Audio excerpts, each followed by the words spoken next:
Hi everyone, చెప్పాను కదండి. నేను ఈ రోజు నుంచి టాపిక్స్ అయితే ఐపీఏ ఎగ్జామ్కి మాత్రమే నేను చెప్తాను అని చెప్పి. అందులో ఏంటంటే ఫస్ట్ ఎస్ఏ క్వశ్చన్ నేను బోర్స్ అటామిక్ థియరీతో స్టార్ట్ అవుతున్నానండి. బోర్స్ అటామిక్ థియరీ మీకు చాలా వరకు కొంతమందికి వచ్చేసే ఉంటుంది, కానీ కొంతమందికి ఇంకా దాని గురించి హెవీగా అంటే ఇంకా ఆ క్వశ్చన్ అనేది మనకి మైండ్కి ఎక్కక మయానా 10 పాయింట్స్ అనేవి మర్చిపోవడం లాంటివి జరుగుతుంది కదా, వారు చూడండి. బోర్స్ అటామిక్ థియరీ అండి. మనకి ఫస్ట్ డాల్టన్, జేజే థామ్సన్, వారి తర్వాత నీల్స్ బోర్ అనే సైంటిస్ట్ ఈ అటామిక్ థియరీని ప్రపోజ్ చేశారనమాట. దీంట్లో చూసారు కదండి, పాస్టులేట్స్ అనేవి అయితే ఉంటాయన్నమాట. Explain postulates of bores atomic theory అని క్వశ్చన్ అడుగుతారు. దాంట్లో ఫస్ట్ పాస్టులేట్ ఏంటంటే మనకి when electron revolves around the nucleus in circular paths called orbits. Circular అనగానే తెలిసిపోతుంది కదండి, గుండ్రని తలంలో తిరుగుతుంది అనమాట. అంటే ఈ ఎలక్ట్రాన్ అనేది న్యూక్లియస్ చుట్టూ కూడా గుండ్రని ఆకారంలో రౌండ్గా సర్క్యులర్ పాత్లో అనేది తిరగడం అనేది స్టార్ట్ అవుతుందన్నమాట. ఈ ఎలక్ట్రాన్ అనేది దాని యొక్క వెలాసిటీని బట్టి పై ఎనర్జీ లెవెల్స్కి జంప్ అవుతూ అలా మూవ్ అవుతూ ఉంటుంది. అలాగే అక్కడ ఎనర్జీ లేకపోతే కిందకి పడిపోవచ్చు, అలాగే ఎనర్జీ ఉంటే పైకి వెళ్ళొచ్చు అలా. కానీ ఏంటంటే ఇవి ఒక ఫిక్స్డ్ సర్క్యులర్ పాత్లో న్యూక్లియస్ చుట్టూ కూడా రివాల్వ్ అవుతుందని చెప్పి ఫస్ట్ పాస్టులేట్స్ తెలుపుతుంది. వీటిని ఏంటంటే ఆర్బిట్స్ అంటామన్నమాట. Orbits or shells, energy levels, ఈ మూడింటికి ఒకే నేమ్ అనమాట. ఏదైనా సరే వాట్ ఈజ్ ఆర్బిట్ అన్నా, వాట్ ఈజ్ షెల్ అన్నా, వాట్ ఈజ్ ఎనర్జీ లెవెల్ అన్నా సరే ఈ మూడింటికి ఆన్సర్ ఏంటంటే when electron revolves around the nucleus in circular path called orbits. ఇది ఫస్ట్ పాస్టులేట్. రెండోది ఏంటంటే మనం చెప్పాం కదా, ఒక ఎలక్ట్రాన్కి కొంత ఫిక్స్డ్ ఎనర్జీ అయితే ఉంటుంది, సర్టెన్ అమౌంట్ ఆఫ్ ఎనర్జీ అయితే ఉంటుంది అని చెప్పి. అదే అనమాట. Each orbit associated with the certain amount of energy, hence these orbits are called as energy levels. So certain amount of energy అయితే ఉంటుంది కాబట్టి వాటిని ఎనర్జీ లెవెల్స్ అని కూడా అంటాం అనమాట.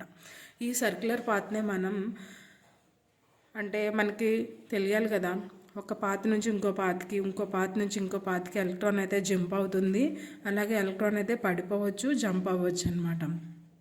ఫెల్ డౌన్ అవ్వచ్చు, అలాగే జంప్ అవ్వచ్చు అనమాట. హయ్యర్ ఎనర్జీ స్టేట్స్కి జంప్ అవ్వచ్చు, అలాగే హయ్యర్ ఎనర్జీ స్టేట్స్ నుంచి లోవర్ ఎనర్జీ లెవెల్స్కి పడిపోవచ్చు అనమాట. సో ద సర్క్యులర్ వీటిని ఒక నెంబర్ పెట్టి పిలుచుకోవచ్చు. The circular orbits are numbered as 1, 2, 3, 4 and so on అండ్ lettered as K, L, M, N shells.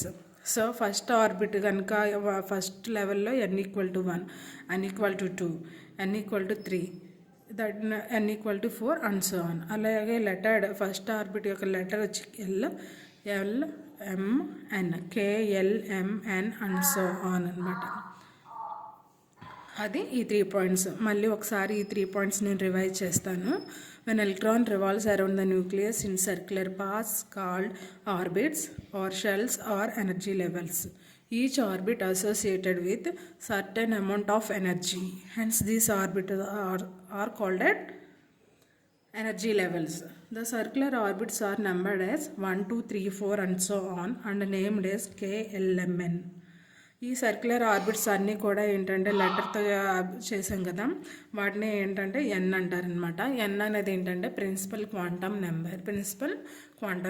N is equal to principal quantum number. That means n = 1, 2, 3, 4 and so on. So n is represented as principal quantum number. As n value increases,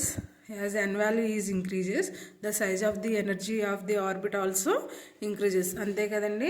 ఇప్పుడు ఈ n value 1 ఉంది అంటే అది కింద ground స్టేట్లో ఉంది. n value will be 2, so the energy will be increases some, and n value is 4, the energy will be increases. So the size of the energy of the orbit also increases అనమాట. As the electron revolves around in an orbit, it neither lose or nor gain energy. Energy అనేది మనకి loose చేసుకోవచ్చు, అలాగే gain అనేది చేసుకోవచ్చు అని చెప్పాను కదండి. లూజ్ చేసుకుంది అంటే కనుక ఈ ఎలక్ట్రాన్ అనేది కింద గ్రౌండ్ స్టేట్కి పడిపోతుంది. కానీ ఎనర్జీ గెయిన్ చేసుకుంది అంటే కనుక ఎలక్ట్రాన్ వేరే లెవెల్కి, హయ్యర్ లెవెల్స్కి జంప్ అవుతుంది అనమాట.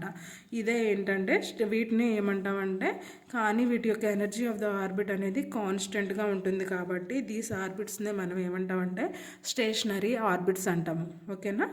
As the electron revolved in an orbit, it neither lose energy, gain energy, so the energy of the orbit remains constant. Hence these orbits are called as stationary orbits. So ఈ 6 points తెలిసాయి కదండి.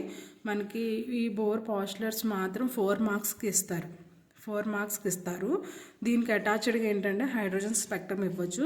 కొన్నిసార్లు ఏంటంటే ఈ bores atomic థియరీని 8 marks కూడా ఇవ్వచ్చు. Okay, 2 మార్క్స్కి ఏదైనా ప్రాబ్లం ఇవ్వచ్చు అనమాట. దీంట్లో అర్థమవుతుంది కదండి, ఆర్బిట్స్ అండ్ ఎనర్జీ లెవెల్స్, అలాగే వాటిని ఎలా నెంబర్ చేస్తాము, లెటర్ చేస్తాము, అలాగే ఈ ఎన్ అంటే ఏమిటి, స్టేషనరీ ఆర్బిట్స్ అనమాట. ఈ 6 పాయింట్స్ అర్థమయ్యాయి అనుకుంటున్నాను students.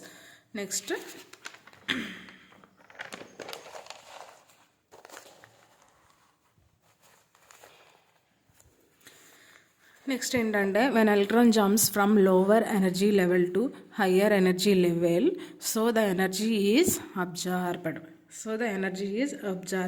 An electron jumps from higher energy level to lower energy level, the energy is released. మీకు చెప్పాను కదండి, నేను ఏమని చెప్పాను, ఫస్ట్ ఇక్కడ మధ్యలో మనకి న్యూక్లియస్ అనేది అయితే ఉంటుంది. దీని చుట్టూ కూడా ఏంటంటే ఎలక్ట్రాన్ అనేది ఒక సర్క్యులర్ పాత్లో రివాల్వ్ అవుతుంది అన్నమాట. ఇక్కడ ఈ ఎలక్ట్రాన్ యొక్క ఎనర్జీ అనేది ఎక్కువైతే కనుక ఈ ఎలక్ట్రాన్ అనేది హయ్యర్ ఎనర్జీ లెవెల్స్కి జంప్ అవుతుంది. ఫర్ ఎగ్జాంపుల్ ఇలా లోవర్ ఎనర్జీ లెవెల్ నుంచి హయ్యర్ ఎనర్జీ లెవెల్కి జంప్ అవుతుంది అంటే ఎనర్జీ అనేది ఏమవుతుందంట, అబ్జార్బ్ అవుతుంది. బట్ ఎనర్జీ, ఈ electron fell down to the ground state, so the energy is released. కొంత ఎనర్జీ అయితే రిలీజ్ అవ్వచ్చు అనమాట. ఇది 7 and 8 points. When electron jumps from lower energy level to higher energy level, the energy is absorbed. When electron jumps from higher energy level to lower energy level, the energy is released. Next, ఈ ఒక్క పాయింట్కి ఏంటంటే 1 mark ఉంటుందండి. ఈ ఒక్క పాయింట్కి the angular momentum of the revolving electron is integral multiples of h/2π అని రాసి, ఈ ఫార్ములా రాసి ఇందులో ఉన్న టర్మ్స్ అన్నీ కూడా ఎక్స్ప్లెయిన్ చేయాలన్నమాట. ఏమని చెప్పాను, the angular momentum of the revolving electron is integral multiples of h/2π, mvr = nh/2π. ఇది 1 మార్క్ అండి. ఇందులో టర్మ్స్, m అంటే ఏమిటి, mass of the electron, v అంటే ఏమిటి, వెలాసిటీ ఆఫ్ ఎలక్ట్రాన్, r అంటే రేడియస్ ఆఫ్ ఆర్బిట్. చూసారు కదండి, ఈ న్యూక్లియస్ నుంచి మనకి ఎక్కడైతే ఎలక్ట్రాన్ ఉంటుందో దీన్ని ఏమంటామంటే రేడియస్ అంటాం అనమాట, రేడియస్ ఆఫ్ ఆర్బిట్. అలాగే h మీన్స్ ప్లాంక్స్ కాన్స్టెంట్, హెచ్కి కొన్ని వాల్యూస్ ఉన్నాయి కదా అదనమాట. Next h is Planck's constant. మరి ఇక్కడ n ఉంది కదా, n is an integer only, because n = 1 2 3 4 and so on. So అదొక ఇంటిజర్ మాత్రమే, అంటే Planck's that means principal quantum number. Okay, principal quantum number is integer. Next, 10th point, the energy is emitted or absorbed is given by delta E = E2 minus E1 = h mu. E2 is the higher energy level, E1 is the lower energy level. So వీటి యొక్క energy డిఫరెన్స్ని మనం h mu అంటాం అనమాట. Delta E = E2 minus E1 = h mu. E2 is the higher energy level, E1 is the lower energy level, h is the Planck's constant and mu is the frequency of light. Okay, next వీటికి ఈ de Broglie థియరీలో మనం first నుంచి కూడా ఏంటంటే ప్రతి theory explain చేస్తూ ఉన్నాడు. దాంట్లో ఉన్న లాభాలు ఏంటి, నష్టాలు ఏంటి అనేది మనకు వస్తున్నాయి కదా. ఇందులో కూడా బోర్స్ అటామిక్ థియరీలో కూడా కొన్ని లాభాలు అయితే ఉన్నాయి, అలాగే కొన్ని నష్టాలు కూడా ఉన్నాయన్నమాట. అంటే కొన్నిటిని మాత్రం మనం వివరించగలిగింది, కొన్నింటిని మాత్రమే వివరించలేకపోయింది. దీంట్లో ఏంటంటే first merit it explains only one electron in an atom. It explains only one electron in an atom. ఏదైతే one electron, that means in the hydrogen containing one electron only. అలాగే He+ ఓన్లీ వన్ ఎలక్ట్రాన్, అలా అనమాట. అంటే single electron ఉన్న వాటికి మాత్రమే, అలాంటి species మాత్రమే ఏంటంటే ఇది ఎక్స్ప్లెయిన్ చేయగలిగింది అనమాట. అట్లాగే ఏంటంటే ఇది ఒక స్టెబిలిటీ ఆఫ్ యాటమ్ కూడా ఎక్స్ప్లెయిన్ చేయగలిగింది. Next single electron species like He+, Li+2, Be+2 వీటన్నిటి కూడా హైడ్రోజన్ లైక్ యాటమ్స్ అనమాట. ఇవి ప్లస్లే కానీ ఏంటంటే హైడ్రోజన్ లైక్ యాటమ్స్ కాబట్టి, హైడ్రోజన్ లాగా వన్ ఎలక్ట్రాన్నే ఉంటుంది కాబట్టి వీటిని కూడా ఎక్స్ప్లెయిన్ చేయగలుగుతుంది. ఓకేనా, ఇవి మెరిట్స్ అనమాట. అలాగే డ్రాబ్యాక్స్, వీటి యొక్క డ్రాబ్యాక్స్ ఏంటి? ఇవి multi electron species. Multi means ఒకటి కంటే ఎక్కువ అనమాట. మల్టీ వన్ కంటే ఎక్కువ అనమాట, 2, 3, 4 అలా అనమాట. ఇలా మల్టీ ఎలక్ట్రాన్ కలిగినటువంటి ఎలిమెంట్స్ యొక్క వాటిని ఎక్స్ప్లెయిన్ చేయలేకపోయింది. అలాగే జీమన్ ఎఫెక్ట్, స్టార్క్ ఎఫెక్ట్ని ఎక్స్ప్లెయిన్ చేయలేకపోయింది. జీమన్ ఎఫెక్ట్ అంటే ఏమిటి? In presence of magnetic field. Stark effect అంటే in presence of electric field, magnetic field ఉన్నప్పుడు వీటిని ఎక్స్ప్లెయిన్ చేయలేకపోయింది అనమాట. అదే it does not explain the ability of atoms to form molecules or chemical bonds. ఓకేనా, ఇవి మెరిట్స్ అండ్ డిమెరిట్స్. అలాగే వీటి యొక్క పాస్టులేట్స్ 10 ఉంటాయి అన్నమాట. ఈ 10 కూడా వదిలిపెట్టకుండా చక్కగా నీట్గా ఎక్స్ప్లెయిన్ చేయొచ్చు. ఓకేనా, these are the Bohr's postulates of atomic theory అనమాట.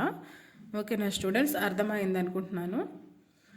Thank you. ఈ వీడియో కనుక మీకు నచ్చినట్లయితే ప్లీజ్ సబ్స్క్రైబ్ అండ్ మీ ఫ్రెండ్స్ని కూడా ఫార్వర్డ్ చేయండి. ఇది ఒక రివిజన్ లాగా అనమాట. మీకు నచ్చుతుంది అనుకుంటున్నాను ఈ video. Thank you so much for watching.